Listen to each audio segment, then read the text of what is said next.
कोई दोनों हाथ करके खड़ा हो गया, भाई बेटा तू आराम कर, थोड़ी देर हम पकड़ते हैं। भगवान ने बार बार समझाया,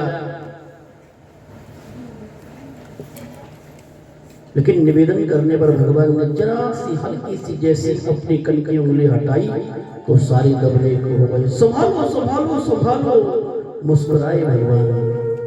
सुखदेव कहते हैं कि परीक्षित, इस प्रकार से 7 दिन तक जब भगवान ने उनकी रक्षा की और जब इंद्र को ये बात पता लगी कि गिरिराज साक्षात भगवान नारायण है,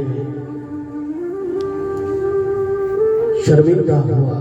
परीक्षित जाकर के क्षमा याचना मांगी, परमात्मा के चरणों में जाकर के गिर गया, प्रणाम किया भगवान को और कहने लगा कि विशुद्ध स्वस्तम तब धाम शांतम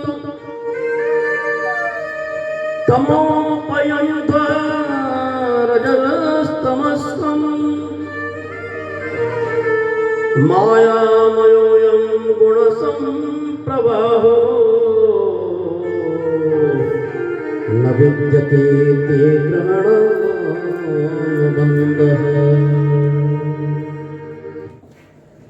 भगवान के चरणों में निवेदन किया, प्रभु क्षमा कर दीजिए, मुझसे बहुत बड़ा अपराध हो गया है। सुखदेव कहते हैं कि परीक्षित, भगवान तो जीव के अपराध को बार बार क्षमा करने वाले हैं, उनका नाम ही कृपालु है, दयालु है। क्षमा दान दिया है इंद्र को और क्षमा दान दे करके इंद्र वहां से प्रस्थान कर गया। परीक्षित, ये भगवान की आदत है। भगवान अपने भक्त की बीच बीच में परीक्षा लेते हैं। वो जानना चाहते हैं कि ये जो भक्त है इसका मेरे प्रति कितना प्रेम है, कितनी श्रद्धा है। अगर संकट आने पर क्या ये मुझे भूल जाएगा? अगर इसका विश्वास दृढ़ है, इसकी भक्ति दृढ़ है, तो ये मुझे कदापि नहीं भूल सकता। इस प्रकार से भगवान बार बार अपने भक्त की परीक्षा लेते हैं। गीता जी कहती है कि ब्रह्म भूता प्रसन्नात्मा न शोचति न कांक्षति समः सर्वेषु भूतेषु मद भक्तिं लभते पराम। जो जीव श्रद्धा से, भक्ति से अपनी भक्ति की उस चरम परम स्थिति पर पहुंच जाता है, उसको पराभक्ति कहते हैं। और वो भक्ति मुझे अति प्रिय है। हाँ परीक्षित, आज भगवान ने समस्त ब्रजवासियों की रक्षा की और उन ब्रजवासियों को गिरिराज भगवान का दर्शन कराया। बोलो गिरिराज भगवान की जय। बंधुओं, भगवान की अनंत लीलाएं हैं, अनंत, और उन लीलाओं के माध्यम से भगवान का जीव के प्रति सिर्फ यही भाव है कि मेरा जीव संसार में जाकर के भटके नहीं। शास्त्रों का अनुसरण करके, कथाओं का श्रवण करके उसके जन्म में, उसके जीवन में चेतना बनी रहे, उसके जीवन में भक्ति जागृत रहे। क्योंकि मैंने इस जीवन में जो जीव को ये मानव रूपी चोला दिया है, ये इसका कहीं व्यर्थ न चला जाए। क्योंकि संसार में मार्ग मार्ग पर भटकने के रास्ते हैं, जीव कब भटक जाए कोई पता नहीं। इसलिए भगवान बार बार, और उन ऋषियों को, उन संतों को हम प्रणाम करते हैं जिन ऋषियों ने, संतों ने हम जीव के उद्धार के लिए इतने शास्त्रों का निर्माण किया है। अपनी समस्त कामनाओं को त्याग करके, अपनी समस्त इच्छाओं को दफन करके, अपनी तृष्णाओं का दफन करके, सब कुछ त्याग करके जो घर से निकल पड़ते हैं, किस लिए? मात्र जीव के कल्याण के लिए। कितने परोपकारी थे वो संत, कितने परोपकारी थे वो ऋषि। हम कलयुग के जीवों के उद्धार के लिए उन्होंने शास्त्र रचा है। जीव इन शास्त्रों के माध्यम से अपने जीवन को, अपने आत्म कल्याण का मार्ग ढूंढ ले।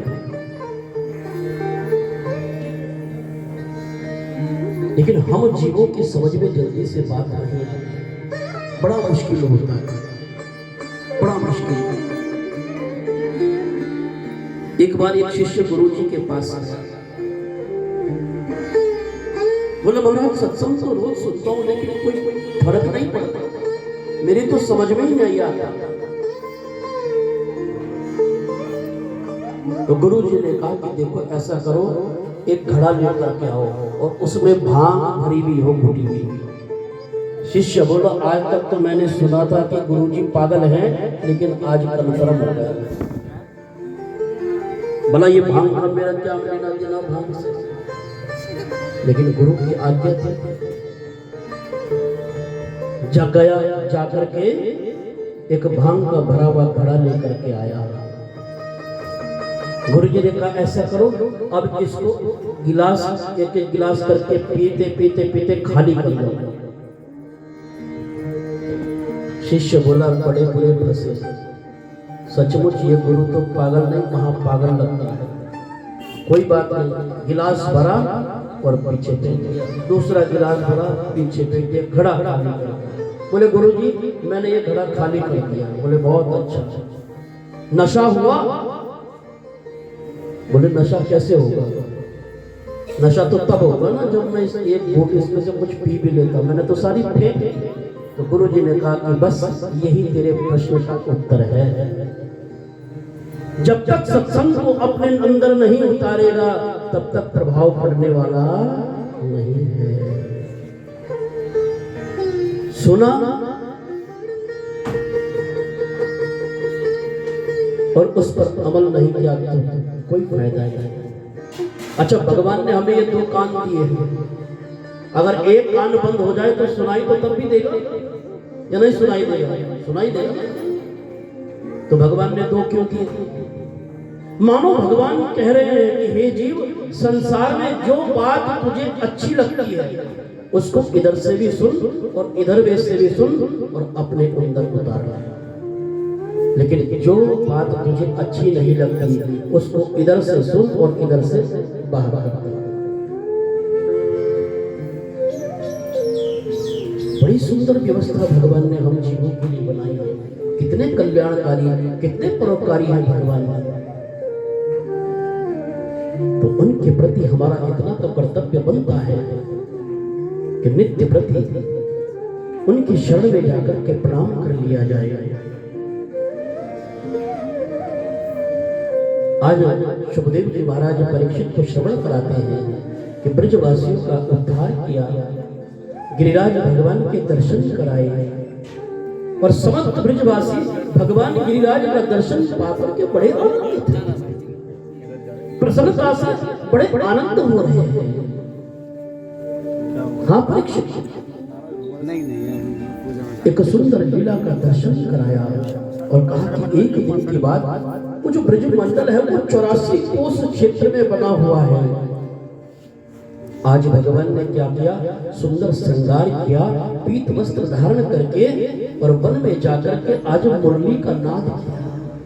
इतनी सुंदर, इतनी भाव भरी भगवान ने मुरली बजाई, इतना सुंदर भाव उस मुरली में जागृत हुआ कि सारा ब्रजमंडल में आनंद छा गया।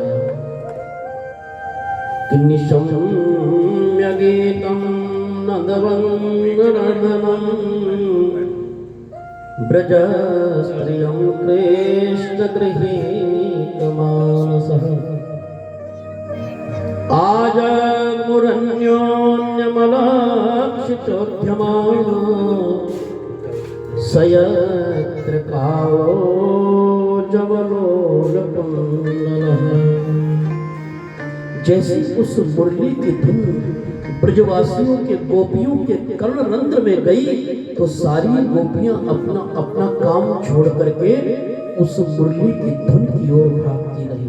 ये कौन बजा रहा है, ये कहां से इतना मधुर संगीत आया है? कहते सारी गोपियां उस मुरली की धुन की ओर भागी चली जा रही हैं।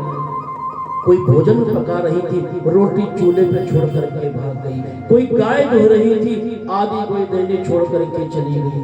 कोई श्रृंगार कर रही थी, आधा श्रृंगार करके चली गई। महाराज जो जिस कार्य कार्य में लिप्त थी उन कार्यों को छोड़ करके आज उस मुरली के धुन की निनाद की ओर भागी जा रही है, मानो कोई मुझे पुकार रहा है।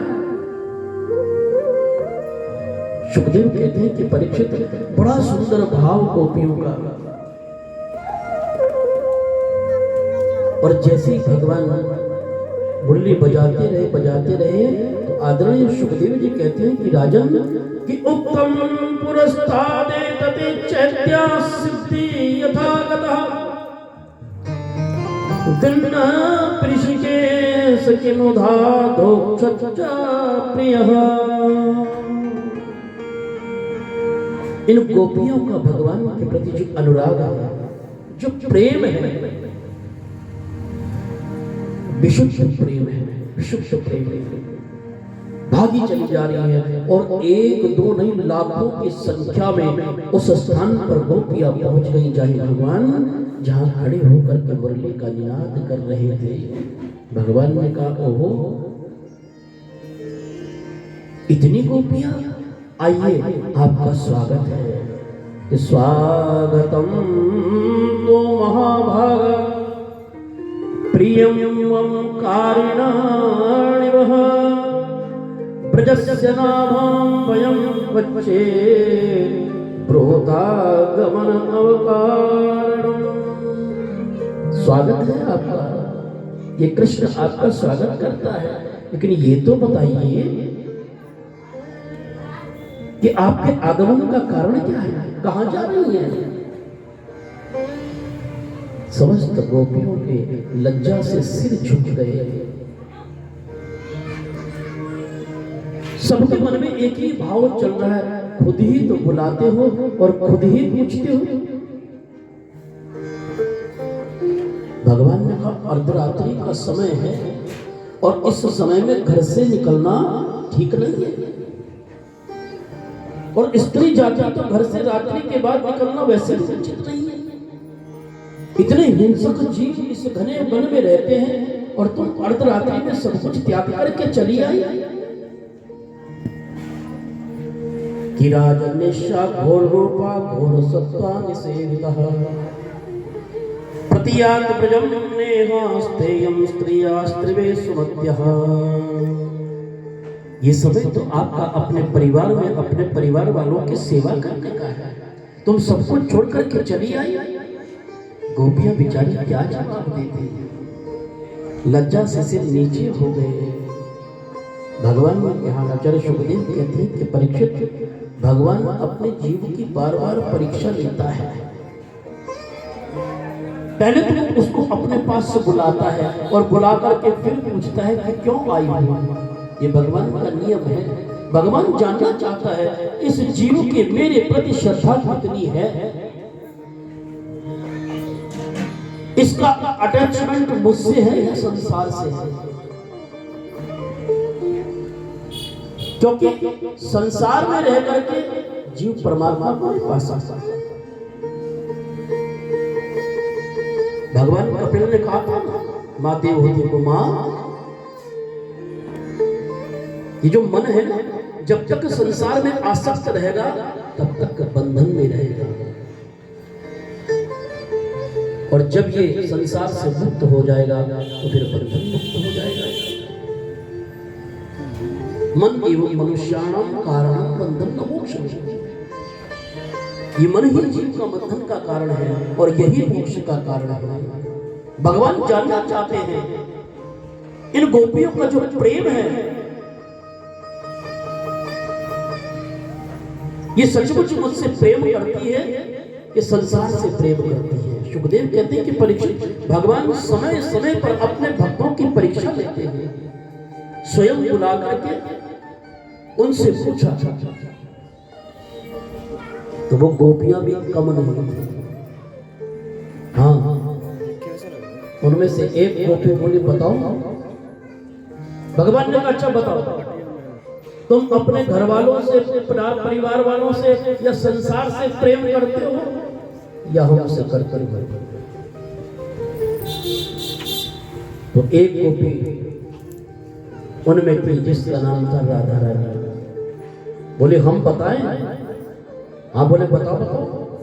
तो उसने बड़ा सुंदर जवाब दिया कि मेरे तो गिरधर गोपाल दूसरो न कोई, मेरो तो गिरधर गोपाल दूसरो न कोई, मेरो तो गिरधर गोपाल दूसरो न कोई, मेरो गिरधर गोपाल दूसरो न कोई, जाके सिर मुकुर मुकुट मेरो पति होई, जाके सिर मुकुट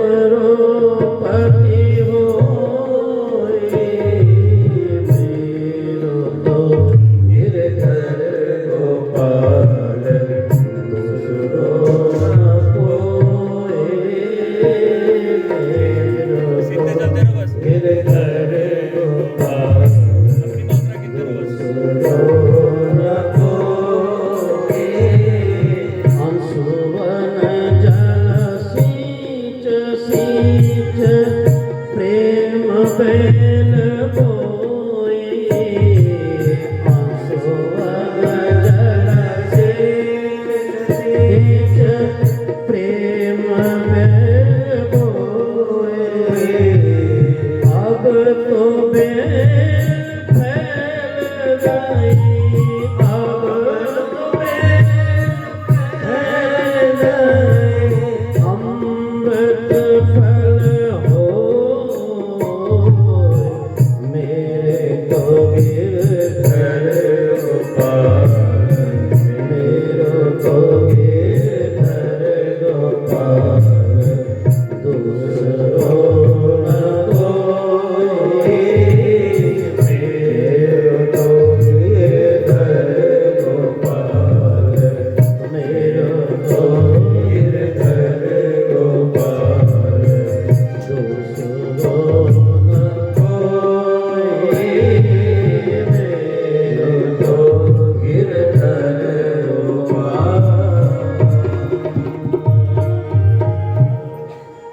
हाँ गोविंद, आपको हम क्या अपनी स्थिति बताएं? आप जब मुरली की धुन बजाते हो ना तो हम अपने बस में नहीं रहते। हाँ, हमारी स्थिति क्या होती है ये हम जानते हैं। आपकी मुरली की धुन हमें आपकी ओर खींची चली जाती है, खींची चली जाती है।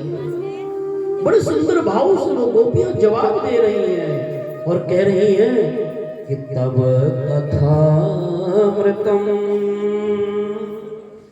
तात जीवन, तब कथामृतम तात जीवनम, कवे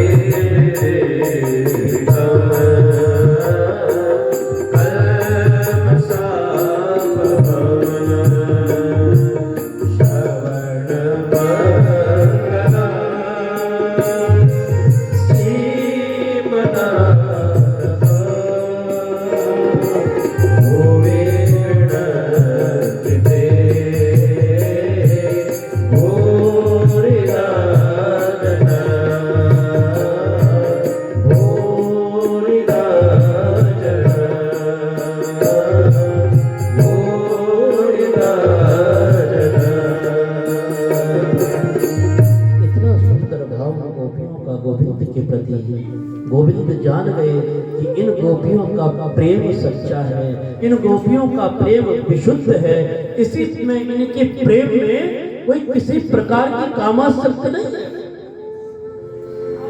कहते कि आज लाखों गोपियां वन में आई हुई है और भगवान ने सुंदर एक वहां पर एक महाराज का आयोजन किया और उस महाराज ने समस्त ब्रजमंडल की गोपियां, एक नहीं, दो नहीं, 100 नहीं, हजारों गोपियां वहां हैं महाराज। माँ पार्वती भी उस रास में गई। भगवान भोले बाबा ने कहा, पार्वती मेरा भी मन कर रहा है रास में जाने को। माँ पार्वती ने कहा, कैसे बात करते हो बाबा? अरे वहाँ गोपियों का प्रोग्राम है, महिलाओं का प्रोग्राम है। हाँ, तुम्हारी नो एंट्री है, वहाँ कहाँ जा रहे हो? दूर से भी तुम्हें कोई देखने नहीं देगा। वहां हम गोपियां ही जा सकते हैं। भगवान शिव बोले, नहीं पार्वती मैं तो जरूर जाऊंगा, गोविंद के महाराज में मैं अवश्य जाऊंगा। पार्वती ने बहुत समझाया, माँ पार्वती चल पड़ी। हाँ, बोले बाबा बस मैं गई और अभी आई। बाबा ने कहा, तो क्या हो गया, लेडीज की एंट्री है तो साड़ी पहनूंगा। बोले खाली साड़ी पहन करके कोई स्त्री बन जाता है क्या? बहुत समझाया बाबा को। मैया चल पड़ी और जैसे गई आधे मार्ग में जाकर के पीछे मुड़ करके देखा तो भोले बाबा साड़ी पहन करके आ रहे हैं। अरे बाबा आपको मना किया था ना, कहां जा रहे हो? बोले मैं तो जरूर जाऊंगा। मैया ने कहा, ये मानने वाले नहीं। मैया ने पर्स लटकाया हुआ था, अपने पर्स की चैन खोली और उसमें से निकाली लिपस्टिक और भोले बाबा के फोटो पे लगा दी। सुनो, घूंघट नीचे रखा ताकि आपके होठ होठ दिखे, पहचान ना पाए कोई। बोले हमें चले। अब माताओं के तो पर्स में कुछ चीजें जरूरी होती है, छोटा सा शीशा, लिपस्टिक।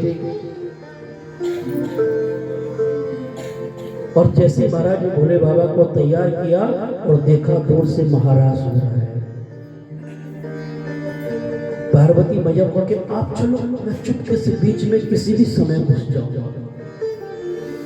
और जैसे ही महाराज का वहां पर महाराज सुंदर प्रसंग चल रहा था, भोले बाबा बहुत देर तक देखते रहे और देख करके अब मौका ढूंढ रहे कहां पर अंदर महाराज में घुसा जाए। और जैसे मौका पाया तुरंत महाराज में गोपियों के बीच में घुस करके नृत्य करने लगे, आनंदित होकर के भगवान गोविंद के साथ। गोविंद को सब पता है, क्योंकि जितनी गोपियां हैं उतनी गोपियों के साथ एक गोविंद है। हर गोपी के साथ भगवान नजर आ रहे हैं। हर गोपी जान रही है कि मेरे ही साथ गोविंद है। और सुंदर महाराज का वहां पर वर्णन हो गया। महाराज बड़ा आनंद होने लगा, बड़ा सुंदर भाव कि एक दिन वो भोला भंडारी बन के ब्रज के नारे रास में आ गए, रास में आ गए। एक दिन वो भोला भंडारी बनकर ब्रज के नारे रास में आ गए, रास में आ गए हैं। पार्वती ने मना किया पर ना माने त्रिपुरारी, रास में आ गए हैं, रास में आ गए हैं।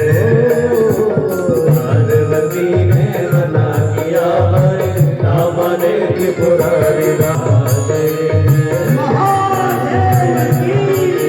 जय हो।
बिन शिव भोला भंडारी बड़े बिन किनारे रास में आ गए रास में आ गए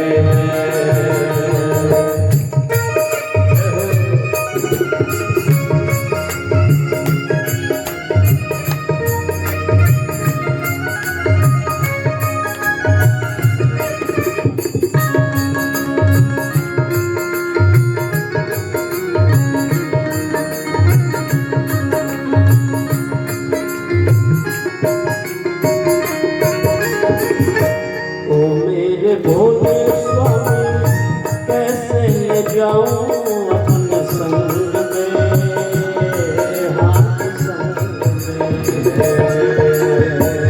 ओ मेरे भोले स्वामी कैसे ले जाऊं अपने संग में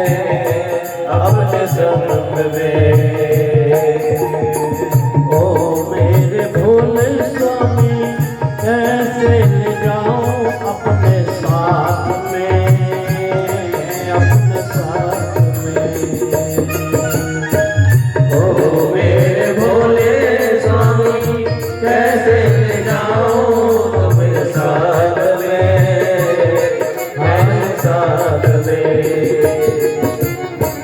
शाम के सिवा वहाँ पुरुष न जाए उस रास में उस रास में शाम के सिवा कोई पुरुष न जाए उस रास में उस रास में हंसी करेंगे पिटकी नार मामला हमारी रास में आ गए रास में आ गए ओ भोला भंडारी ब्रह्मचारी रास में आ गए रास में आ गए पार्वती ने मना किया ना माने के बुरा रास में आ गए रास में आ गए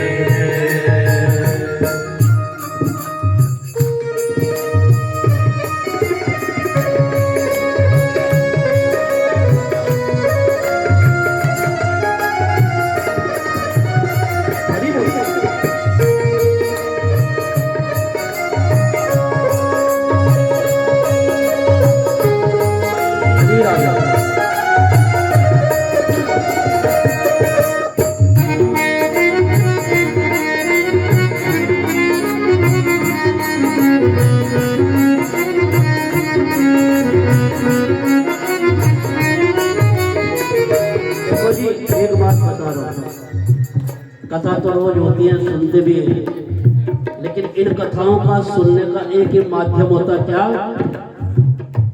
आनंद आ जाए जीवन में, क्यों जी?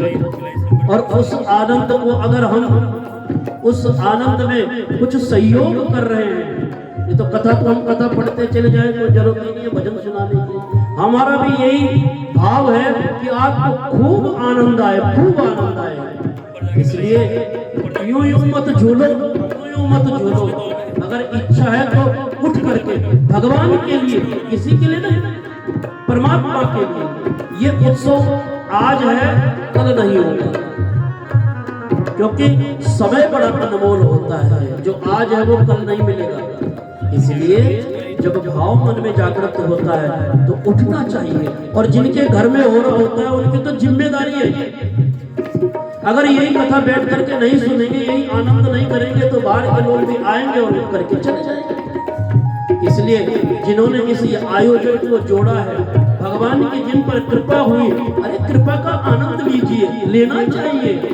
ये कृपाएं बार बार नहीं होती भगवान की। श्रीमद् भागवत कथा कहते हैं सेमवाल जी कि कई पीढ़ियों में होता है कोई घर में पुत्र जो भागवत की कथा कराता है। आज ऐसा सौभाग्य आपके परिवार को मिला है तो आपको उस सौभाग्य की सराहना करनी चाहिए। आपको नाचना नहीं है, खड़े होकर के अपनी भावनाओं से भगवान का धन्यवाद करना है। ये प्रभु कितनी बड़ी कृपा है तेरी मुझ पर। इसलिए यहाँ पर किसी प्रकार का कोई संकोच नहीं, भगवान का धन्यवाद करने में क्या संकोच। देखा मोहन ने समझ गए वो सारी बात रे, सारी बात रे। देखा मोहन ने समझ गए वो सारी बात रे, सारी बात रे। ऐसे बजाए बंसी सुख बोध भोले भोलेनाथ रे, भोलेनाथ रे। ऐसे बजाए बंसी सुख बोध भोले भोलेनाथ रे, भोलेनाथ रे। जब सारे मुस्कुराने धारी रास में आ गए, रास में आ गए। भोला भंडारी मन जिंदगी नारी रास में आ गए, रास में आ गए। पार्वती ने मना किया ना माने की पुरानी रास में आ गए, रास में आ गए। एक दिन वो भोला भंडारी बन के जिंदगी नारी रास में आ गए, रास में आ गए। हरि बोल जय हो।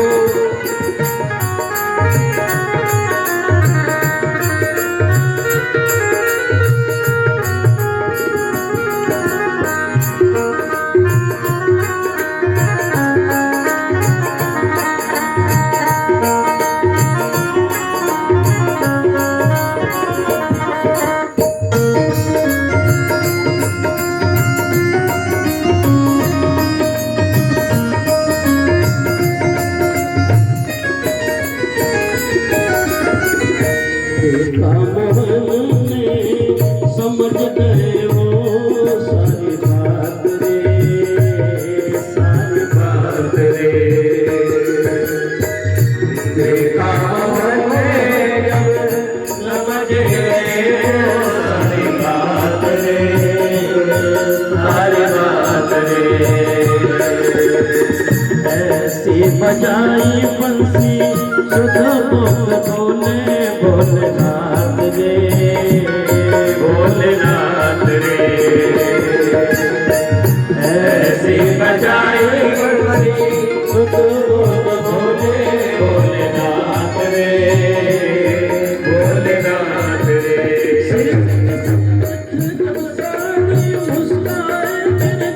रास में आ गए हैं, रास में आ गए हैं।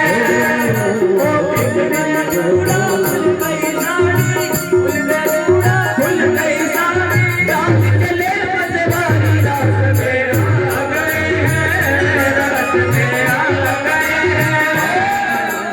एक दिन वो भोला भंडारी बन के जिंदगी नारी रास में आ गए हैं, रास में आ गए हैं।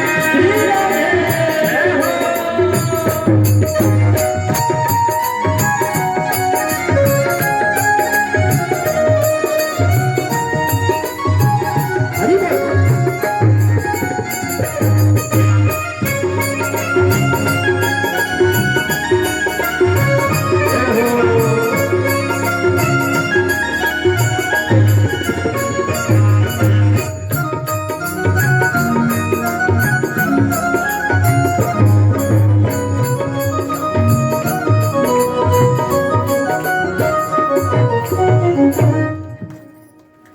बोलो श्रीमद् भागवत महापुराण। ऐसे सांस ले रहे हैं, बड़े थक रहे हो, बहुत कुछ किया होगा। चलो जिसने आनंद बनाया है तो उसके लिए तो कोई बात नहीं। बड़ा सुंदर महाराज का वर्णन, और इस महाराज के उपलक्ष्य में हमारे अनुज गिरीश जी बड़ा सुंदर भजन एक महाराज का गाते हैं। तो इस समय आपके पास मौका है, अवसर है। लोगों को तो रोज सुनाते हो, आज हमें भी सुना दो अपना ही महाराज वाला भजन। कन्हैया जी और गिरीश जी मिल करके दोनों भाई बड़ा सुंदर भाव भजन गाते हैं ये। गुरु जी लास्ट में देखेंगे, लास्ट में और बहुत सी कथा सुना रहे आपसे, हाँ, आनंद आ रहा है सबको, ऐसा नहीं है, बीच में डिस्टर्बेंस हो जाएगा। सुना दो जब आप जो है बहुत अच्छा। सुखदेव कहते हैं कि परीक्षित बड़ा महाराज का वर्णन चल रहा है, सारी गोपियां बड़ी आनंदित हो गई है। भोले बाबा का जब राज, महादेव का राज जब गोविंद ने जाना तो गले से लगा लिया, हृदय से लगा लिया, हाँ, और कहने लगे मुझे पता था आप जरूर आओगे, क्योंकि मेरी ये लीलाएं तो बिना आपके संभव है ही नहीं। महादेव बड़ी कृपा के लिए आपने आना। और कहते हैं कि परीक्षित जब इस प्रकार से वो महाराज 2-4 दिन नहीं चला, महीनों चलता रहा, महीनों। तो भगवान ने विचार किया कि बड़ा आनंद आ रहा है गोपियों को, कुछ और लीला करनी चाहिए। आज उन गोपियों के मन में पता क्या भाव आया, क्योंकि हर गोपी के साथ में भगवान नृत्य कर रहे हैं, तो गोपियों के मन में ये भाव आ रहा है कि भगवान ने मुझे इतना सुंदर बनाया ही तो है जो गोविंद मेरे साथ नाच रहे हैं। मुझ में कोई ना कोई ऐसा गुण तो होगा जो भगवान मेरे साथ नृत्य कर रहे हैं। और बंधुओं, जैसे जीव के मन में अभिमान आता है, अभिमान का अंकुर जम जाता है, तो अभिमान, अहंकार, द्वेष, छल, कपट जब जीव के मन में होते हैं तो भगवान दूर भाग जाते हैं। भगवान ने जब गोपियों के मन की बात चली, इन गोपियों के मन में कोई भाव आया है सुंदरता का, अहंकार जग गया है। सब गोपियां ये मन में विचार कर रही हैं कि मुझ में कुछ न कुछ तो बात है जो गोविंद मेरे साथ नृत्य कर रहे हैं। तो गोविंद ने क्या किया, भगवान मुक्त हो गए। और जैसे भगवान मुक्त हुए तो गोपियों ने, प्रत्येक गोपी ने दाएं देखा, बाएं देखा, कहाँ गए गोविंद, कहाँ गया मेरा गोविंद, अभी तो यही था, अभी तो नृत्य कर रहा था। ढूंढते ढूंढते सारी गोपियां विलाप करते हुए जगत के वन में जाकर के ढूंढ रही है। रास्ते में यमुना जी मिली। यमुना, क्या तुमने मेरे गोविंद को देखा है? क्योंकि वो बड़ा नटखट है, वो जल में भी समा जाता है, वो थल में भी समा जाता है, वो नभ में भी समा जाता है। क्या तुमने मेरे गोविंद को देखा है? यमुना ने कहा ना ना ना ना, मैंने तुम्हारे गोविंद को नहीं देखा। गोपियां कहने लगी, अगर तुमने मेरे गोविंद को नहीं देखा तो ये जो तुम्हारी धारा बह रही है इतनी शांत क्यों है? क्योंकि धारा उसी की शांत, मन की धारा उसी की शांत होती है जिसको परम पिता परमेश्वर का दर्शन हो जाता है। वन में चलते चलते मृगों को पूछा, हे मृगों, क्या तुमने मेरे गोविंद को देखा है? मृगों ने कहा ना ना ना, हमने तुम्हारे गोविंद को। तो तुम एकांत स्थान में एकदम चुपचाप कैसे खड़े हुए? क्योंकि शांत मन उसी का हो सकता है जिसने परम पिता परमेश्वर को पा लिया हो। चलते चलते वृक्षों से पूछा, हे वृक्षों, क्या तुमने हमारे गोविंद को देखा है? वृक्षों ने मना कर दिया, हमने भी तुम्हारे गोविंद को नहीं देखा। अगर तुमने हमारे गोविंद को नहीं देखा, तुम्हारी ढालियां फिर झुकी भी क्यों है? क्योंकि झुकता वही है जो परम पिता परमेश्वर को पा जाता है। आज वन वन भटक रही है गोपियां, और भटकते हुए सभी गोपियों के मन में एक भाव आया। देखिए कितनी सुंदर वर्णन है। लाखों गोपियां हैं और लाखों गोपियों के मुख से आज विरह गीत निकल रहा है, और गीत के बोल एक ही है।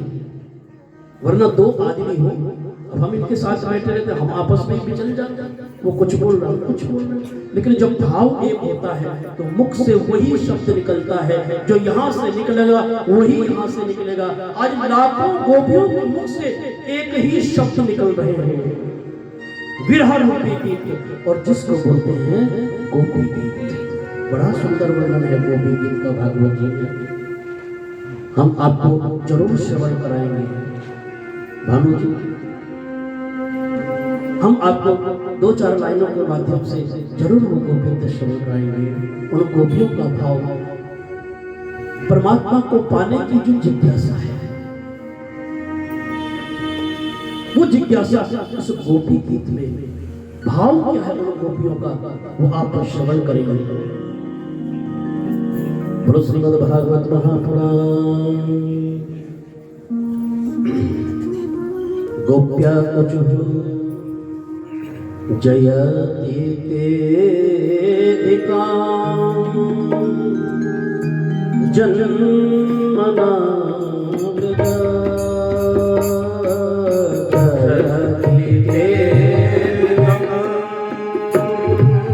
जन्मना मृगा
मेरे गोविंद फिर प्रकट हो गए।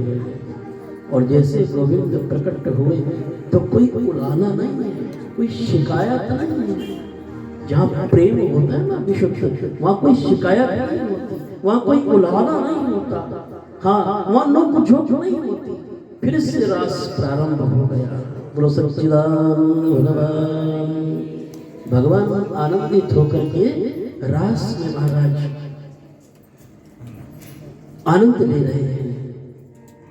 बड़ा सुंदर भाव रास का ये। इधर नारद जी महाराज ने विचार किया कि गोविंद तो अपनी लीलाओं में मस्त हो गए, जिस कार्य से आए थे उसका क्या होगा। कहते किसी से कंस के दरबार में नारद जी महाराज गए और जाकर के कंस से जैसी भेंट हुई, कंस ने भव्य स्वागत किया। आओ नारद जी, कैसे आगमन हुआ? अरे महाराज कैसे बैठे हो? आप तो ऐसे बैठे हो जैसे आपको किसी को फिक्र, आपकी फिक्र मुझे है। वो नंद का लाला अब धीरे धीरे बड़ा हो रहा है, कुछ उसके बारे में विचार किया। कहे तो ठीक रहे हो, क्या करें? मैंने तो बहुत से राक्षसों को भेजा, जो भी जाता है वापस आता ही नहीं। क्या करना चाहिए? तो नारद जी महाराज कहते हैं कि देखो, जैसे जैसे वो बड़ा होगा उतनी ही समस्या आपके लिए खड़ी हो जाएगी। ऐसा करो कि बस ज्यादा देर में 2 दिन बाद ही एक धनुष यज्ञ होगा, और उस धनुष यज्ञ में कृष्ण और बलराम को बुलाओ और चुपके से उनका यही प्राणांत कर देना। हाँ, ये युक्ति सही है। जैसे कंस को ये बात बताई, तुरंत नारद जी महाराज वहां से चले और सीधे ब्रजमंडल में आज आ गए। भगवान कृष्ण गौओं को चराकर के सायकाल के टाइम में आ रहे हैं। देखा, नारद जी प्रणाम, कैसे आगमन हुआ? बस गाय चराते रहे ना। कंस के पापों के बारे में कभी कोई विचार किया है? कितने पाप वो कर रहा है, और कृष्ण अब उसके पापों का अंत हो गया। अब उसको ज्यादा दिन संसार में रहना उसको ठीक नहीं। कब करोगे उसको? भगवान कृष्ण कहते हैं, नारद जी मैं कौन होता हूँ मारने वाला? जब प्रभु की इच्छा होगी तो आपकी इच्छा ये भी पूरी हो जाएगी। कहते हैं कि इधर कंस ने तुरंत अक्रूर जी महाराज को बुलाया, विचार किया मात्र अक्रूर ही है जो उनको ला सकता है, और अक्रूर भगवान कृष्ण के चाचा जाते हैं। अक्रूर जी आए महल में। जैसे अक्रूर जी आए, आज कंस ने अक्रूर जी के गले में बाहें डाल करके और घुमा रहे हैं उसको। अक्रूर जी समझ गए कि कंस तो कभी किसी से इतना प्रेम नहीं करता, कुछ न कुछ बात जरूर है। और बंधुओं ध्यान रखना, आपका कोई शत्रु, आपका कोई कपटी मित्र अगर आपके बाहों में बाहें डाल करके चल रहा है तो समझ लेना आज कोई न कोई खतरा है, कोई न कोई खतरा है। सारी बात अक्रूर जी को बताई। अक्रूर जी ने कहा, कंस कैसी बात करते हैं? भला मैं कृष्ण और बलराम को लेकर के आऊं और यहाँ आप उनका वध कर दूं? क्या ये कर्म मेरे ही हाथों होना है क्या? थोड़ा सा भयभीत किया कंस ने। अक्रूर जी या तो हाँ करो या ना करो, वरना आप मेरे स्वभाव को जानते हो। अक्रूर जी ने विचार किया, इस दुष्ट के हाथों से मरने से अच्छा है तो भगवान वाली कोई कार्य किया जाएगा। और पूर्ण विश्वास है कि हो सकता हो कि मेरे माध्यम से इस दुष्ट का अंत हो जाए। अक्रूर जी विचार करने लगे, कितनी बड़ी बड़ी योजनाएं कंस बना रहा है, इसे ये नहीं पता कि कृष्ण कौन है।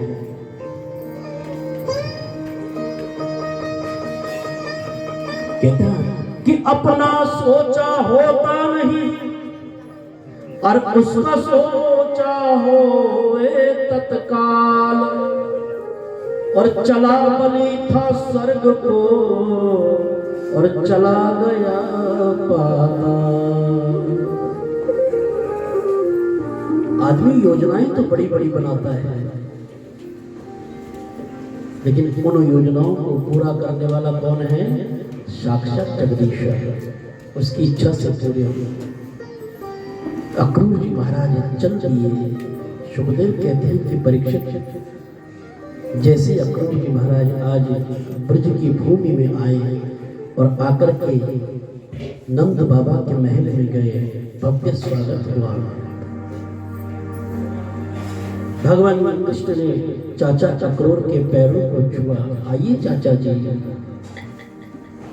रात्रि के समय में भोजन आदि हुआ और जैसे नंद बाबा ने कहा, अक्रूर जी एक बात तो बताओ, आप तो कंस के काम में इतने व्यस्त रहते हो, कभी आने का अवसर नहीं मिलता, आज अचानक कैसे आगमन हुआ? तो अक्रूर जी ने बात बता दी कि कंस ने धनुष यज्ञ रखा है और उसमें कृष्ण और बलराम को बुलाया है। मैं कृष्ण और बलराम को लेने के लिए आया हूँ। और जैसे ये बात माँ यशोदा के कानों में पड़ी, माँ यशोदा भोजन पा रही थी, वो रोटी का ग्रास माँ के हाथों से जैसे मुख पर गिरा और मुख से नीचे गिर गया।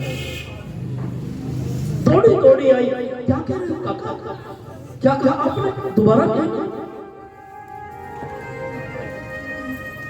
और जैसे अक्रूर जी ने कहा कि मैं कृष्ण और बलराम को लेने के लिए आया हूँ, नेत्रों से झरझर आंसू आने लगे। काका, मेरे प्राणों को मांग लिया होता,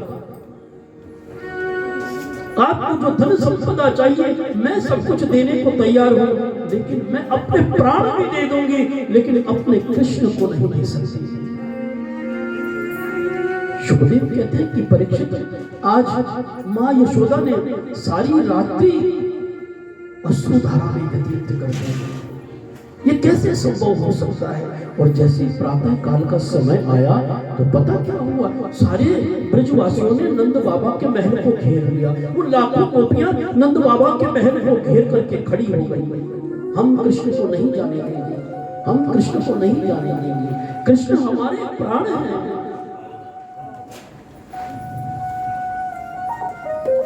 प्रातः काल जैसे हुआ, रथ सजाया गया महाराज। उस समय में तो बैलगाड़ियां होती थी। उस बैलगाड़ी पर जैसे ही भगवान जाने को हुए तो कहते हैं कि माँ यशोदा उस रथ के नीचे लेट गई। अगर ये रथ जाएगा तो मेरी छाती पर चढ़ करके जाएगा, मैं अपने कृष्ण को नहीं जाने दूंगी। कृष्ण ने समझाया, माँ कल की ही तो बात है, परसों में आज ना बेटा ना, तो कल की बात करता है। मैं एक पल भी बिना तुझे देखे नहीं रह सकती। झरझर नेत्रों में लाखों गोपियां आज महाराज नेत्रों से उनके आंसू बह रहे हैं और विधाता को कोस रही है। विधाता, ये कौन सा तेरा काम है? क्या तुझे भी दया नहीं आती? हृदय से किसी को प्राण खींचना। बड़ा सुखदेव बड़ा सुंदर भाव बताते हैं और वेद व्यास जी महाराज लिखते हैं कि अहो विधाता न बचेत दया, संयोज मैत्र प्रणयेन देहिना, ताश्चाकृतार्थं वयोगक्षा पार्थकं, विक्रीडितं तेर्भगचेष्टितं यतः। विधाता, तेरे अंदर कोई दया नाम की चीज नहीं? क्या तुम्हारे अंदर कोई करुणा नहीं? तुम हमारे प्राणों को खींच करके ले जा रहे हो, ये कौन सा विधान है तुम्हारा? समस्त गोपियां आज रुदन कर रही हैं। अक्रूर जी से पूछा, क्या आपको भी याद नहीं कि कृष्ण हमारे प्राण हैं? आपको कहने में बिल्कुल भी लज्जा नहीं आई कि हम कृष्ण को लेकर के जा रहे हैं? और कहते हैं कि कई गोपियां तो उस बैलगाड़ी के आगे लेट गई, हम कृष्ण को नहीं जाने देंगे, नहीं जाने देंगे।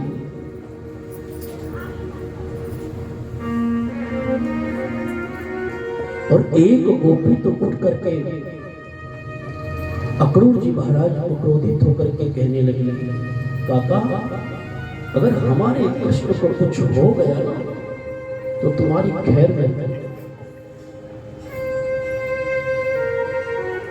मानो आज परीक्षित उन गोपियों के माँ यशोदा के प्राण में खींच करके ले जा रहा है। माँ यशोदा फूट फूट करके रो रही है। नंद बाबा ने समझाया, यशोदा कल की ही बात है, परसों आ जाएगा। सुखदेव कहते हैं कि परीक्षित बड़ा मार्मिक भाव वहां पर देखने को मिला।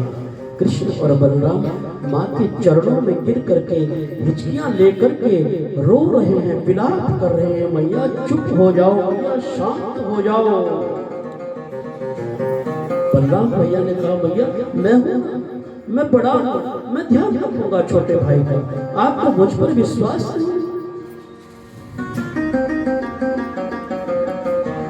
राधा रानी भाग भाग करके आई। अक्रूर जी महाराज ने कहा अरे गोपियों कब तक भगवान को अपने साथ रखोगे, कृष्ण को? एक ना एक दिन तो तुम्हें बिछड़ना पड़ेगा ही।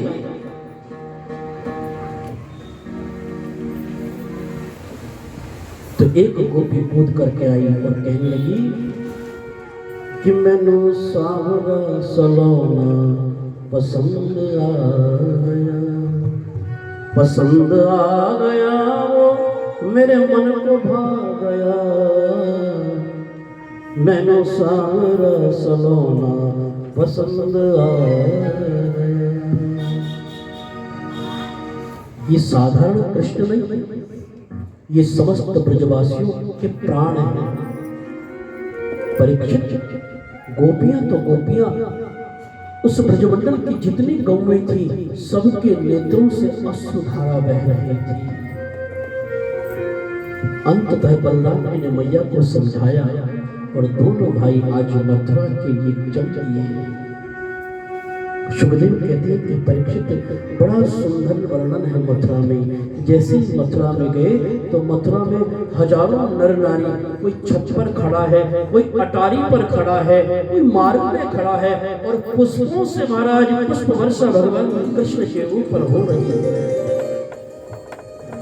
भगवान कृष्ण के जो बिल्कुल सखा थे, विशेष सखा मंडली जो रात दिन साथ रहते थे, वो भी 10-20 कृष्ण के साथ चले गए। और जब जना भक्त स्वागत देखा तो कृष्ण को कहा कृष्ण बात तो सुन, तूने हमें बताया नहीं इतना स्वागत होगा।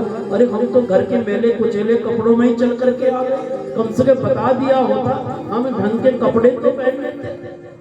भगवान कृष्ण ने कहा कोई बात नहीं, सारी व्यवस्था हो जाएगी। तो जैसे ही आगे गए तो कहते हैं कि आगे एक धोबी था और वो धोबी कपड़े धो रहा था। तो भगवान ने कहा आओ आओ सब वालों आ जाओ।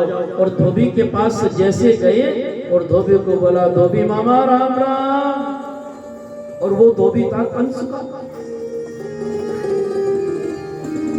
अब जैसे राजा वैसे प्रजा महाराज। राजा में इतना घमंड नहीं होता, हाँ मालिक में इतना घमंड नहीं होता जितना नौकरों में होता है।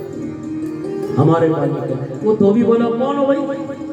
अरे बोले कृष्ण है, कंस के भांजे हैं, हमें क्या कुछ कपड़े दोगे? कैसी बात करते हैं? गोबर में रात दिन लिप्त रहने वाले, मिट्टी में सोने वाले राजवस्त्रों को पहनने की कल्पना करते हैं।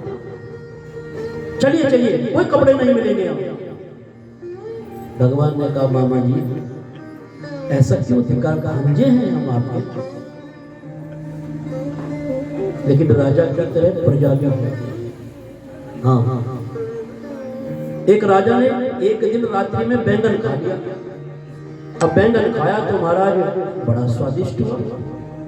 खाने के बाद जैसे मंत्रियों के साथ में बैठे, मंत्री जी से विचार किया और बोले आज हमने बैंगन की सब्जी बनाई थी मंत्री जी, बड़ा स्वाद आया।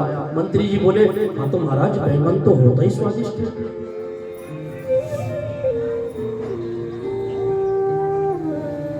आपने पहली बार खाया लेकिन बैंगन तो वाकई उसमें बहुत सारे गुण होते हैं, बड़ा गुणवान है। सुबह को जब राजा उठे तो हालत खराब थी और जैसे राज्यसभा में बैठे तो मंत्री जी आपकी बैंगन की बड़ी तारीफ कर रहे थे कल। अरे सारी रात्रि मैं तो बस बहुत परेशान, पेट में दर्द, अंदर बाहर यही करता रहा। तो मंत्री बोला महाराज मैंने तो कहा ही था उसका नाम ही बेगुण है, गुण तो उसमें है ही नहीं।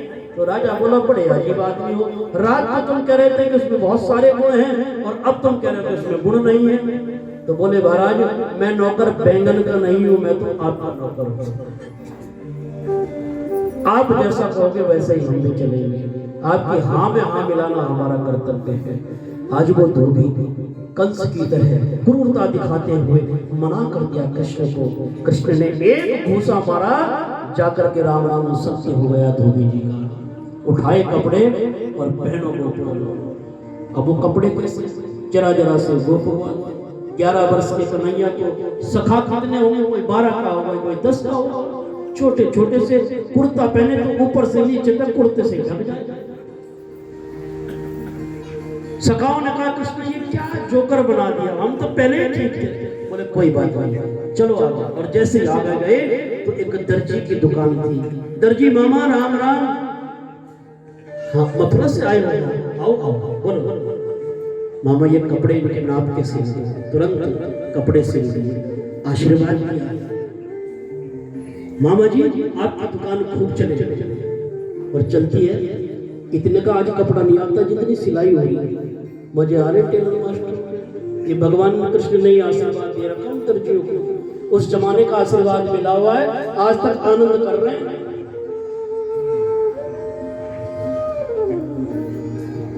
सुखदेव कहते हैं कि परीक्षित बड़ा सुंदर भाव मथुरा में हो रहा है। और जैसे ही भगवान आगे गए, आगे जाकर के एक अजीब दृश्य देखा।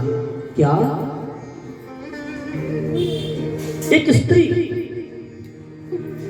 3 जगह से टेढ़ी होकर के चल रही है। और जैसे महाराज वहां से निकली तो भगवान ने देखा ये स्त्री है तो बड़ी युवा, सुंदर भी है।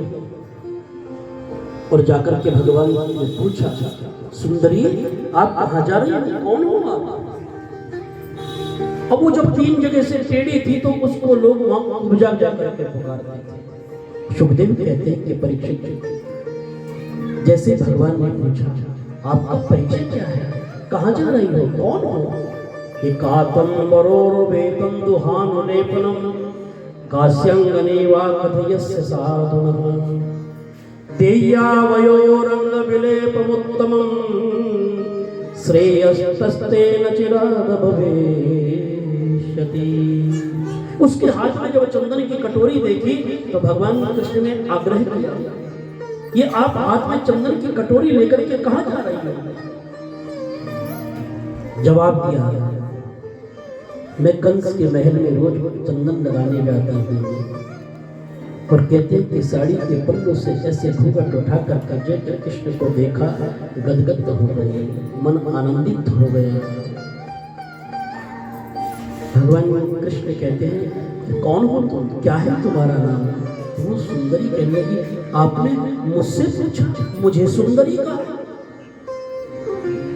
जिस सुंदरी को लोग इस मथुरा में पूजा कह करके पुकारते थे, आज इतना प्यारा शब्द सुन करके मन आनंदित हो गया उसका।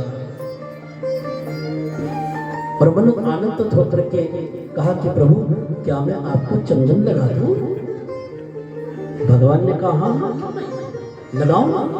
और जैसे भगवान के चंदन लगाने विचार किया, मैं किसी का उधार रखता था इधर। और जैसे भगवान पास में गए तो अपने पैर से उसका पैर दबाया।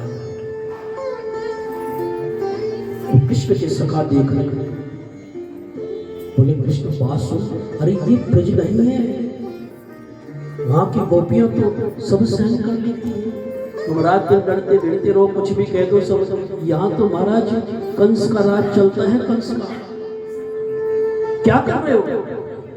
कृष्ण मुस्कुराए और कहते हैं कि जैसे कृष्ण ने अपने पैरों से उसके पैरों को दबाया और अपनी कोहनी से उसके कंधे पकड़ करके जैसे हल्का सा झटका दिया, वो स्त्री तो सर्वांग सुंदरी हो गई, बिल्कुल सीधी खड़ी हो गई और होकर के चरणों में नमन करने लगी। आप मेरे ईश्वर बन करके आए हैं, आप मेरे परमात्मा बन करके आए हैं। चरणों में बहुत सुंदर निवेदन किया, प्रभु मैंने जीवन में कभी इतना उपकारी नहीं देखा, आप जैसा उपकारी, आप जैसा परोपकारी मैंने कभी नहीं देखा। और सचमुच बंधुओं भगवान की कितनी कृपा हम पर होती है। सुंदर नेत्र दिए, स्वस्थ कान हैं, स्वस्थ पैर हैं, स्वस्थ हाथ हैं, लेकिन हम तब भी भगवान का धन्यवाद करते हुए संकोच करते हैं, संकोच करते हैं। और कभी चले भी जाते हैं तो बड़ा अभिमान दिखाते हैं। ये लो आज भगवान जी को मैं केला चढ़ाऊंगी, और 10 जगह बखान करते हुए। आज तो मैं कल बाजार गए थे और मैंने सोचा मंदिर के लिए केले ले आऊं, और 6 केले लिए और भगवान जी को चढ़ा दिए, और एक तो मैंने उसे भी दिया, पेट पे बैठा रहे बेचारा। क्या दे दिया, किसको दे दिया? ऐसा भाव ये होना चाहिए, प्रभु हम आपको क्या दे सकते हैं? मैं इस संसार में मोह में डूबा हुआ हूँ, माया में लिप्त हुआ हूँ महाराज, ग्रस्त में लिप्त हूँ। मैं आपको क्या दे सकता हूँ? किन भावनाओं से मैं आपको कुछ अर्पित कर सकता हूँ? मैं तो इस लायक भी नहीं कि तेरे द्वार पर आ जाऊँ। हाँ, इसलिए भगवान का धन्यवाद करना चाहिए। प्रभु तेरी कितनी बड़ी कृपा है, कितनी बड़ी कृपा है। और बार बार कहना चाहिए, अपनी असलियत कभी भगवान के आगे नहीं छुपानी चाहिए। और कहां छुपाएंगे, किसके आगे छुपाएंगे? वो तो सर्वत्र है, सब जगह तो वो देखता है, छुपाने की क्या बात है? जो है वो है, उसको वो सब जानता है। इसलिए भगवान से यही निवेदन करके रखना चाहिए, प्रभु अगर हमारे अंदर कोई द्वेष है, छल है, कपट है, तो उसको अगर मिटाएंगे तो आप ही मिटा सकते हैं, आप ही। बड़ा सुंदर भाव है कि हे प्रभु मुझे बता दो, हे प्रभु मुझे बता दो, चरणों में कैसे आऊं,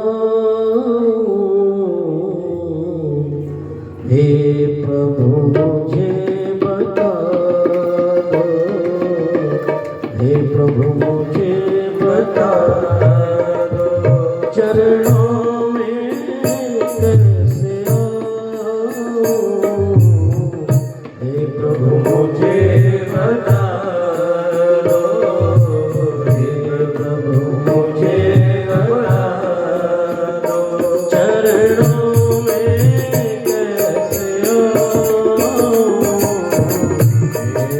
मुझे बता दो, हे प्रभु मुझे बता दो। माया के बंधनों से, माया के बंधनों से अब मुक्ति कैसे पाऊं, माया के बंधनों से, माया के बंधनों से अब मुक्ति कैसे पाऊं, हे प्रभु मुझे बता दो, हे प्रभु मुझे बता दो। ना जानो कोई पूजन, ना जानो कोई पूजन, अज्ञानी हूँ मैं भगवन, ना जानो कोई पूजन, अज्ञानी हूँ मैं भगवन, अवगुण भरा हृदय, अवगुण भरा हृदय, इसे कैसे दिखाऊं, अवगुण भरा हृदय, अवगुण भरा हृदय, इसे कैसे दिखाऊं,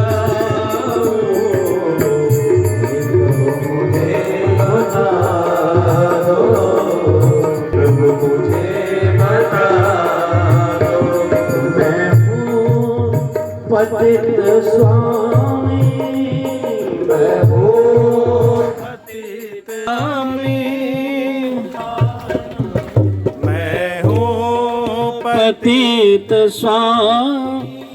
तुम हो पतित पावन, अवगुण भरा हृदय, अवगुण भरा हृदय, इसे कैसे समझाऊं, अवगुण भरा हृदय, अवगुण भरा हृदय। या बुरा हूँ, अच्छा हूँ या बुरा हूँ, अच्छा हूँ या बुरा, जैसा भी हो तुम्हारा, अच्छा हूँ या बुरा हूँ, जैसा भी हो तुम्हारा।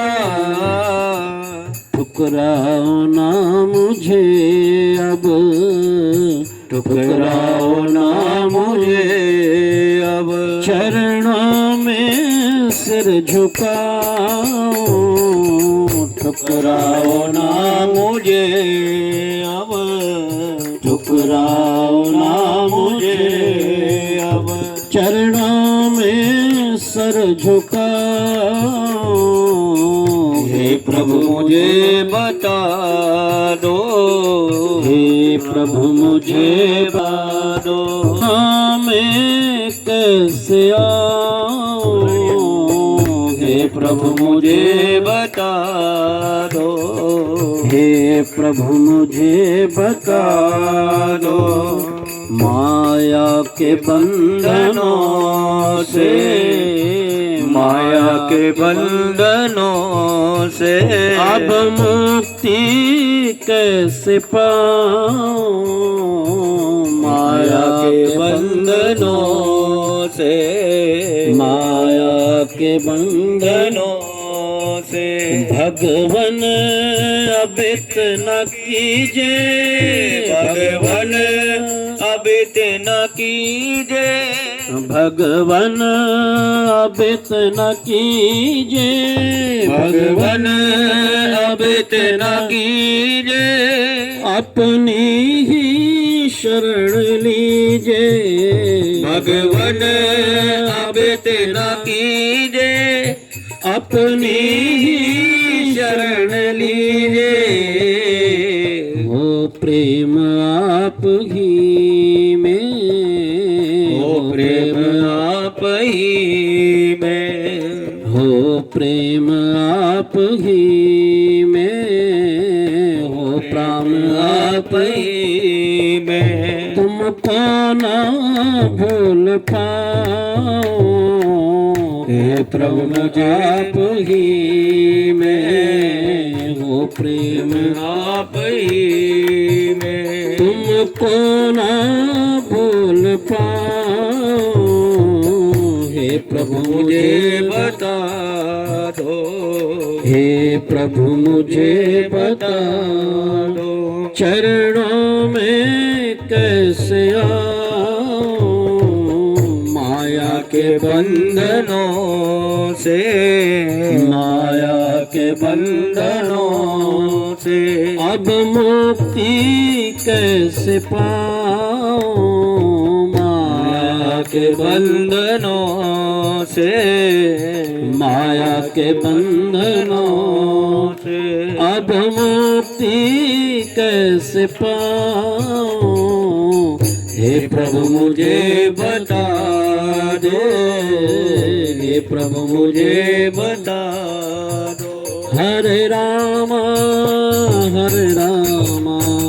राम राम हरे हरे, हरे राम राम राम हरे हरे, हरे राम राम राम हरे हरे, हरे राम राम राम हरे हरे, हरे कृष्णा कृष्ण कृष्ण हरे हरे, हरे कृष्णा कृष्ण कृष्ण हरे हरे हरे राम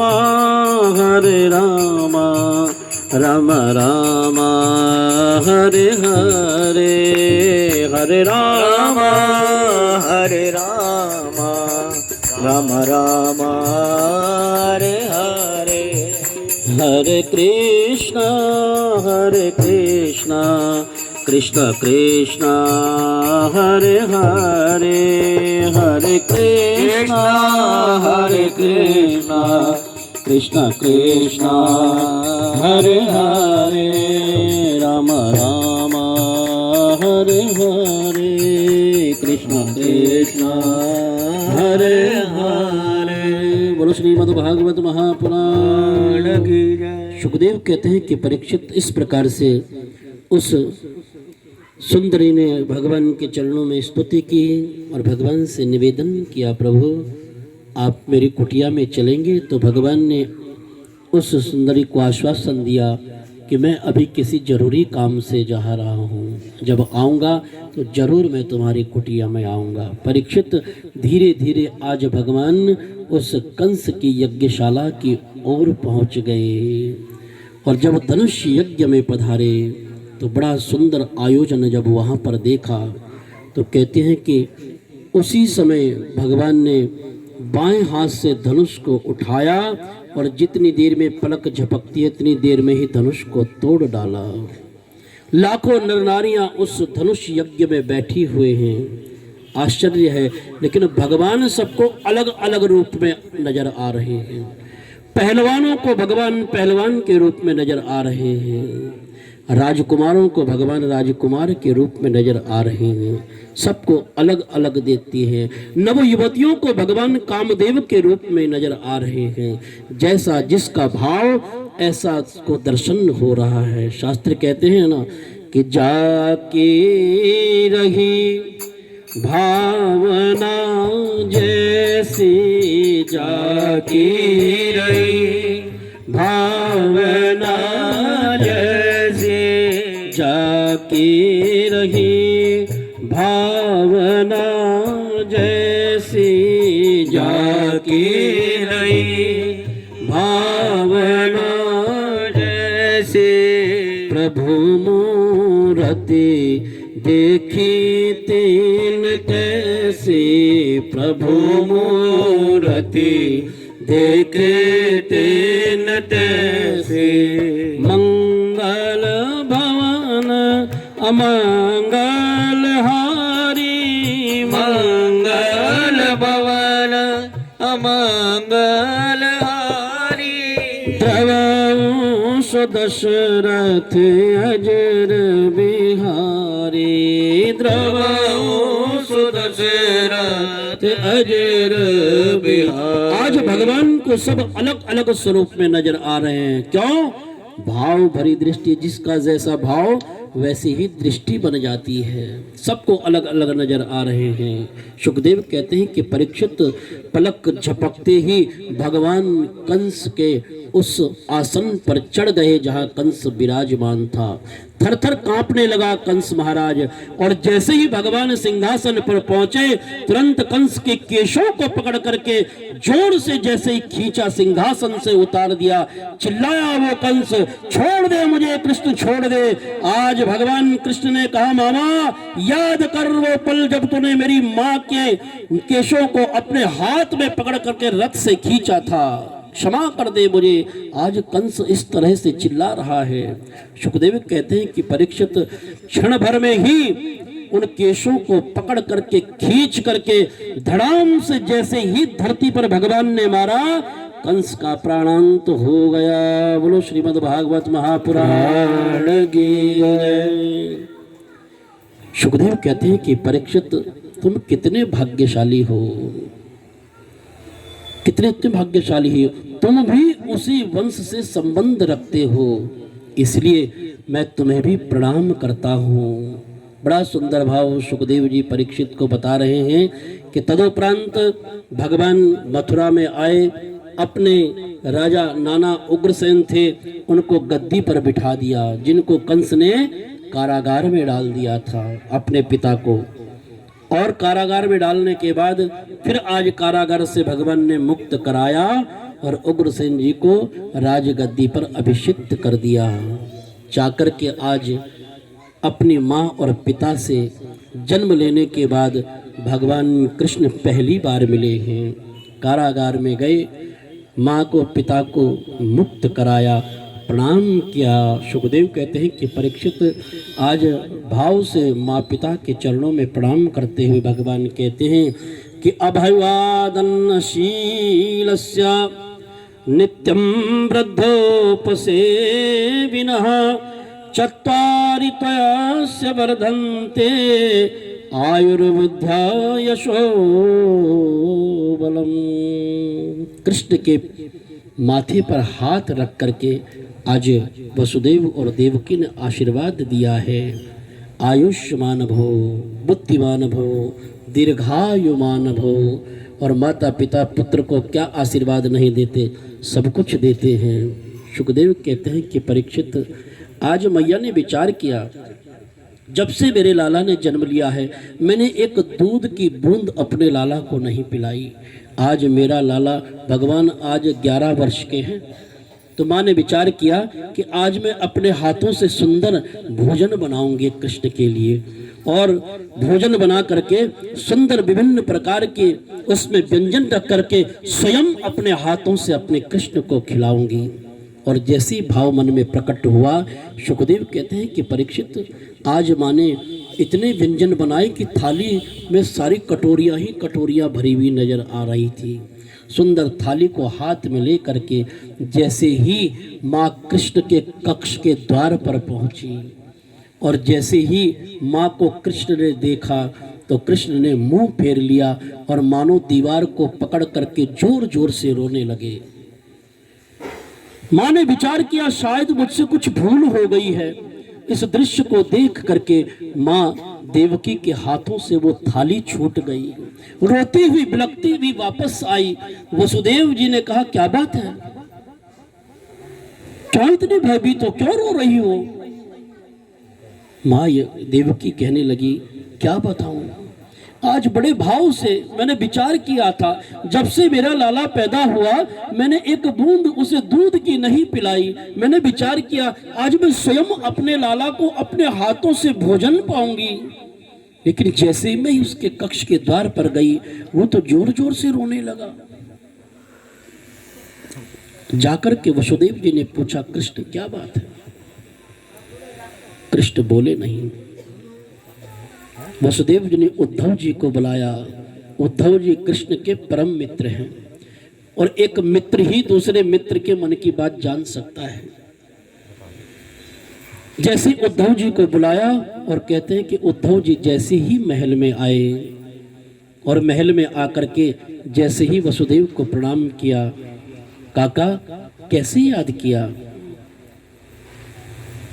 तो वसुदेव ने कहा कि उद्धव आज देवकी अपने हाथों से भोजन बना करके जैसे ही कृष्ण के द्वार पर गई वो जोर जोर से रो रहा है, मुझे उसने कुछ नहीं बताया, जाकर के तुम ही पूछो ना क्या बात है, क्या किसी ने उसे कुछ कहा, क्या हमसे कुछ भूल हो गई? और जैसे ये बात कही उद्धव ने जाकर के कृष्ण को कहा कृष्ण क्या बात है, क्यों रो रहे हो? क्या तुम्हारे मन में कोई ग्लानि है? क्या तुम्हारे मन में कोई शोक है? क्या तुम्हें किसी ने कुछ कह दिया? तो आज उद्धव जी महाराज को भगवान कृष्ण ने गले लगाया और जोर से रोने लगे और जोर से रोने लगे और कहने लगे कि उद्धव मोहि ब्रिज बिसरावत नाही, उद्धव मोहि ब्रिज बिसरावत। मुझे उस ब्रज की याद आ रही है। आज जैसे ही मैंने माँ देवकी के हाथ में वो भोजन की थाली देखी, मुझे माँ यशोदा की याद आ गई। उस यशोदा मैया की याद आई जो नित्य प्रति भोजन कराने के लिए मेरे पीछे पीछे ग्रास लेकर के रोटी लेकर के घूमती रहती थी। और जब मैं आया कितना निठुर हूं मैंने माँ से झूठ बोला, माँ मैं परसों आ जाऊंगा। आज महीनों व्यतीत हो गए, मेरी उस माँ की क्या दशा होगी। हाँ उद्धव, वो ब्रज की गोपियां, वो लाखों गोपियां जो मेरी बैलगाड़ी के आगे आकर के लेट गई थी, वो गोपियां, वो गोप, ब्रज की वो गौएं, जब मैं आ रहा था तो पूंछ उठा उठा करके जोर जोर से रुदन कर रही थी। कितना बड़ा अपराध कर दिया मैंने। उस माँ से झूठ बोला। अगर मुझे छींक आ जाती थी ना उद्धव, तो वो माँ उस ब्रजमंडल के सारे वैद्यों को बुला लेती थी। मेरे लाला को छींक आई है, क्या हुआ? आज मैंने उस माँ से झूठ बोला है। उस ब्रज की कण कण लता पत्रादि मुझे याद आती है कि उद्धव मोहे ब्रज बेसरावत नाही, उद्धव मोहे ब्रज बेसरावत नाही। हंस तुता की सुंदर कलरव, हंस तुता की सुंदर कलरव और कुंजन की छाहे, उद्धव मोहे ब्रज बेसरावत नाही, उद्धव मोहे ब्रज बेसरावत नाही, उद्धव मोहे ब्रज बेसरावत नाही, उद्धव मोहे ब्रज बेसरावत नाही। यह मथुरा के कंचन नगरी, यह मथुरा के कंचन नगरी, मणिमुक्ता जी में मांगी, मणिमुक्ता जी में मांगी। जब ही सूरत आवन सुख की, जब ही सूरत आवन सुख की, जिय उमगत सुध नाही, उद्धव मोहे ब्रज बेसरावत नाही, उद्धव मोहे ब्रज बेसरावत नाही, उद्धव मोहे ब्रज बेसरावत नाही, उद्धव मोहे ब्रज बेसरावत नाही। हाँ उद्धव, मुझे उन ब्रजवासियों की याद आ रही है जो एक पल बिना मेरे रह नहीं सकते थे। उनसे झूठ बोल करके मैं आया हूँ। उद्धव मुस्कुराए।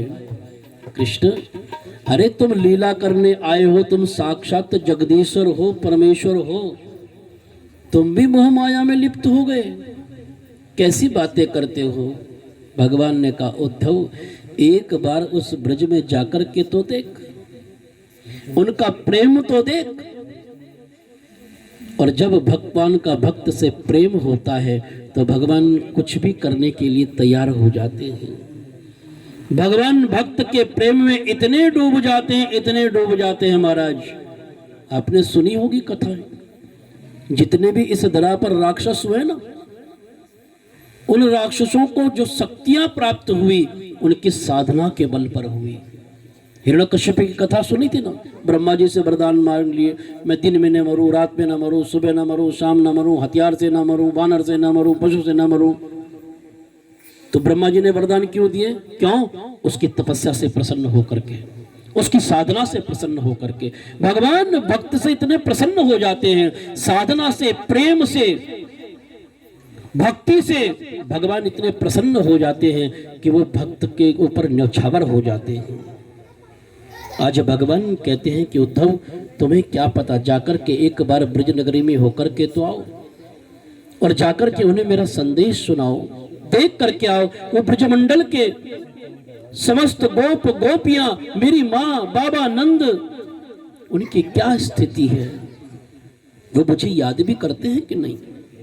सुखदेव कहते हैं कि परीक्षित, इस प्रकार से आज उद्धव जी महाराज ब्रज के लिए चल पड़े और जैसे ही महाराज ब्रज की ओर आए तो ब्रज की सीमा के पास जब से कृष्ण गए हैं तब से वो ब्रज के जितने भी ग्वाल हैं जाकर के मार्ग में बैठ जाते हैं सुबह अपना, जैसे आदमी व्यक्ति काम पे जाता है ना, तो घर से रोटी का डब्बा लेकर के जाता है, ऐसे ही सुबह ही अपनी रोटी बांध करके महाराज और जाकर के उस मार्ग पर बैठ जाते हैं। आज तो कृष्ण जरूर आएगा, और आएगा तो सबसे पहले मैं उसे देखूंगा, ये भाव सबके मन में है।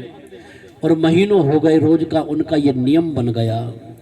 आज जैसे ही उद्धव जी महाराज ब्रिज में जैसे ही प्रवेश किया, बैलगाड़ी की वो धूल उड़ती हुई जैसे ही देखी, सारे ब्रिज के ग्वाल चिल्लाए, आ गया मेरा कृष्ण, आ गया मेरा कृष्ण। दौड़ दौड़ करके गए तो देखा तो वहां तो उद्धव जी महाराज ने कहा, भैया ये नंद मैया का महल कहाँ है? मुझे नंद बाबा के घर जाना है, यशोदा मैया के घर जाना है। तो उन ब्रज के ग्वालों ने बड़ा सुंदर उत्तर दिया, बोले ये जो पानी का नलियारा बह रहा है ना, ये इसके साथ साथ चले जाओ, और जहां से ये अंतिम इसका छोर होगा, जहां से ये बह रहा है, वही नंद रानी का महल है। क्यों? जब से कृष्ण गए हैं, जब से नंद रानी और समस्त लाखों गोपियां, उनका रो रो कर कितना बुरा हाल है कि उनके नेत्रों के आंसू से पनियार बन करके ये नाली बह रही है। बोलो श्रीमद् भागवत महापुराण की जय। जैसे ये बात सुनी, उद्धव जी महाराज के ज्ञान की सीढ़ी खिसक गई। इतना प्रेम,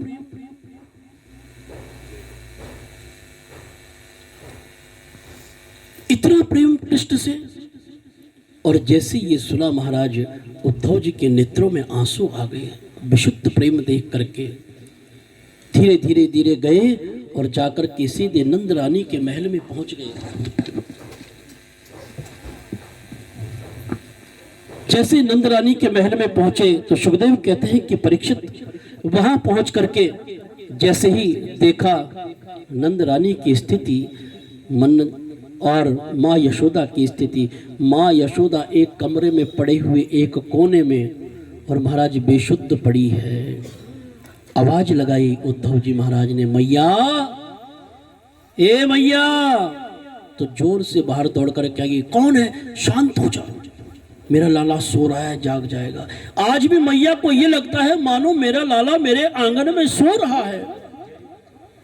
वो लीलाएं भगवान की याद आ रही हैं।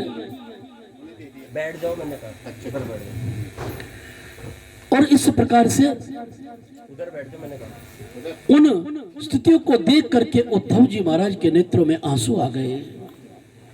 इतना विशुद्ध प्रेम, इतना विशुद्ध प्रेम। सुखदेव कहते हैं कि परीक्षित, जैसे उद्धव जी महाराज ने जाकर के समाचार सुनाया और कहा कि मुझे कृष्ण ने भेजा है, कैसा है मेरा लाला? मां वो ठीक है।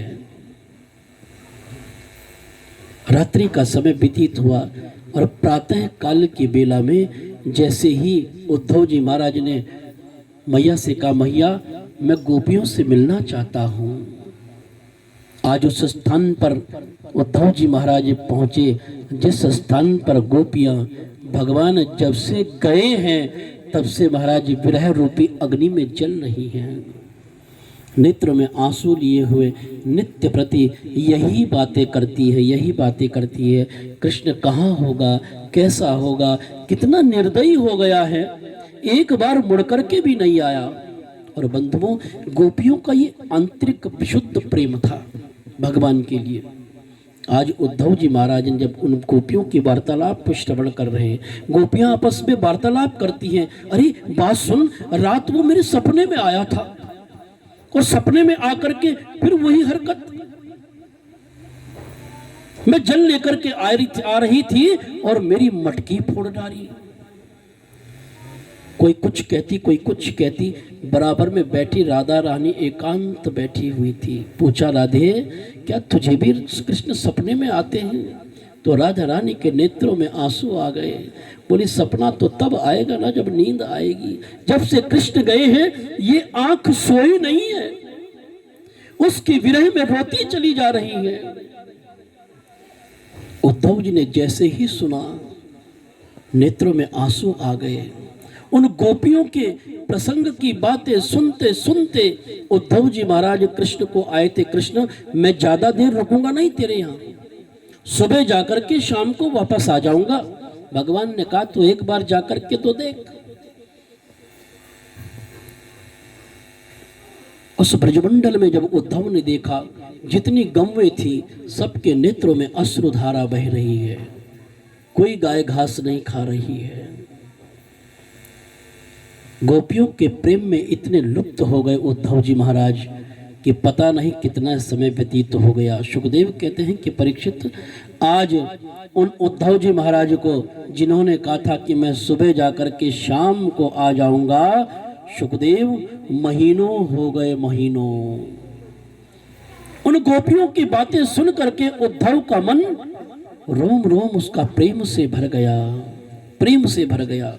तब तक एक भंवरा उड़ता हुआ दिखाई दिया काले रंग का, और जैसे भंवरा आए उन गोपियों को पैरों को छू करके फिर उड़ जाए। वो गोपियां उससे कहती हैं कि देख ये भी काला है और ये कृष्ण भी काला है, जरूर उसी का ये सखा होगा, कोई उसी ने भेजा होगा। उस भंवरे से कहती है कि देख हम जानती हैं जैसा व्यवहार उसने किया है ना, ऐसा ही तू भी होगा, हमारे पैरों को छू छू करके निकल रहा है। जैसे धोखेबाज तू है, रस को पी करके उड़ जाता है, ऐसा ही वो कृष्ण है, हमें यहां मूर्छित अवस्था में छोड़ करके चला गया। बड़ी सुंदर स्तुति की है, भ्रमर गीत बोलते हैं भागवत जी में इसको। 2 लाइन पढ़ करके हम जरूर सुनाएंगे, क्योंकि ये मर्यादा है भागवत जी की कि श्लोक के माध्यम से बीच बीच में जो प्रसंग है उनको बोलना आवश्यक होता है। तो 2 लाइन हम जरूर सुनाएंगे आपको। बोलो सच्चिदानंद भगवान की।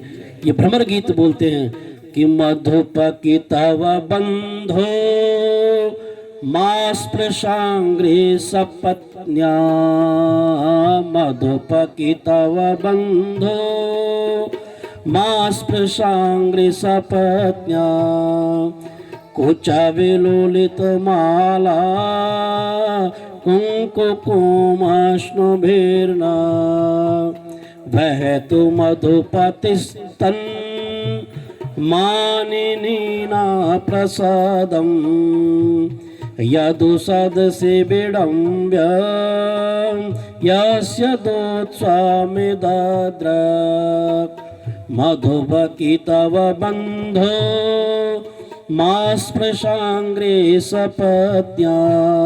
मानो उस भंवरे को उलाहना दे रही हो, जैसा वो कृष्ण काला है ऐसा तू भी काला है। इन सारे वर्णों को उद्धव जी महाराज श्रवण कर रहे हैं, और श्रवण करते करते महाराज आज उद्धव जी को 1 नहीं 2 नहीं महाराज महीनों बीत गए। जाकर के गोपियों को समझाया, गोपियों अरे जिस कृष्ण के लिए तुम इतने विरह में इतने डूबी हुई हो, इस मन को परमात्मा में लगाओ।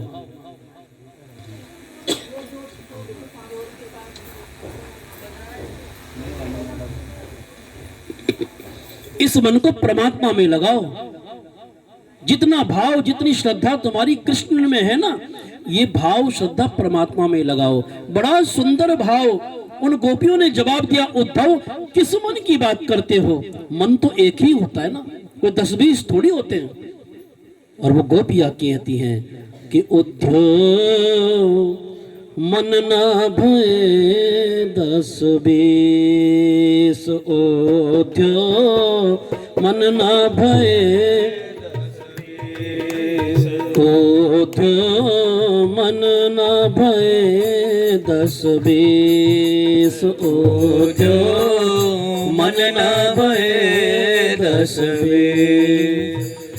एक हो तो सो गयो श्याम संग, एक हो तो सो गयो श्याम संग, अब को आराधे शुद्ध, मन न भये 10-20, उद्धव मन न भये 10-20, उद्धव मन न भये। जिस मन की बात करते हो, एक मन था वो तो कृष्ण के साथ चला गया। अब कौन से मन से हम परमात्मा को आराधना करें? क्यों? हमारा तन भी कृष्ण, मन भी कृष्ण और धन भी हमारा कृष्ण ही है। सुखदेव कहते हैं कि परीक्षित, आज उन गोपियों के इन भाव भरी भावनाओं को देख करके आज उद्धव जी महाराज के नेत्रों में आंसू आ गए। जो उद्धव जी कह करके आए थे कृष्ण को, कृष्ण मैं 1 या 2 दिन में वापस आ जाऊंगा, आज 7 महीने उद्धव जी महाराज को हो गए ब्रजमंडल में उन गोपियों के प्रेम के विरह को सुनते हुए। और कहते हैं कि सुखदेव उन गोपियों के विरह रूपी नेत्रों से बहे हुए जल की धारा में स्नान करते हुए उद्धव जी महाराज गोते लगा रहे हैं। और गोते लगाते लगाते चरणों में प्रणाम किया उन उद्धव गोपियों के और कहा कि हे परमपिता परमेश्वर, अगर मेरा अगला जन्म हो तो इसी धरा पर हो, जिस धरा पर भगवान के प्रति इतनी श्रद्धा, इतना प्रेम, इतना समर्पण, इतनी भक्ति है, मेरा अगला जन्म हो तो इसी धरा पर हो। कि राधा मेरी स्वामिनी और मैं राधे को दास, और जन्म जन्म मोहि दीजिए श्री वृंदावन को वास। एक जन्म नहीं, कितने ही मेरे जन्म हो, अगर मेरा जन्म हो तो इस ब्रज भूमि में हो। बोलो श्रीमद् भागवत महापुराण के। कहते हैं कि उद्धव जी महाराज उन गोपियों के अश्रुधारा के द्वारा बही हुई उस अश्रुधारा में गोते लगाते लगाते महाराज सीधे भगवान के पास से चले गए। और जैसे मथुरा आए तो मथुरा जाकर के गोविंद को प्रणाम किया। गोविंद छाती से लगाया भगवान कृष्ण को। कितना भाग्यशाली है तू, सचमुच कितना प्रेम करते हैं ब्रजवासी तुझसे।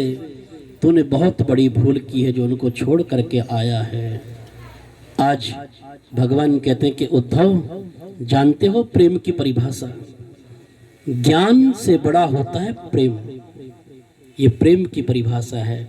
उन ब्रजवासियों के प्रेम ने आज मुझे रोने पर मजबूर कर दिया। और सचमुच बंधुओं, ऐसा नहीं कि भगवान के लिए हम ही रोते हैं, हम तो अपने स्वार्थ के लिए रोते हैं, अपनी इच्छाओं की पूर्ति के लिए रोते हैं, अपने उद्देश्यों की पूर्ति के लिए रोते हैं।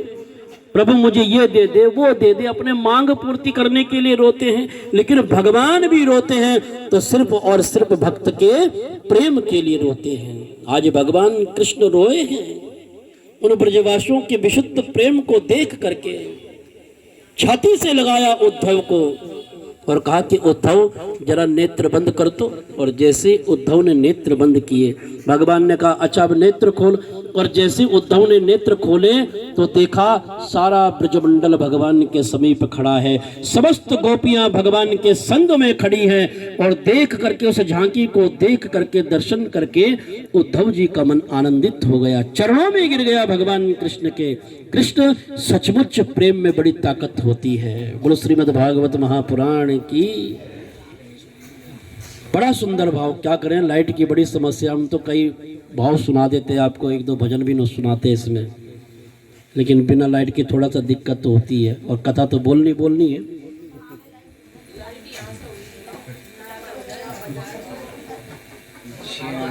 हाँ, वरना इतनी देर लाइट जाती नहीं।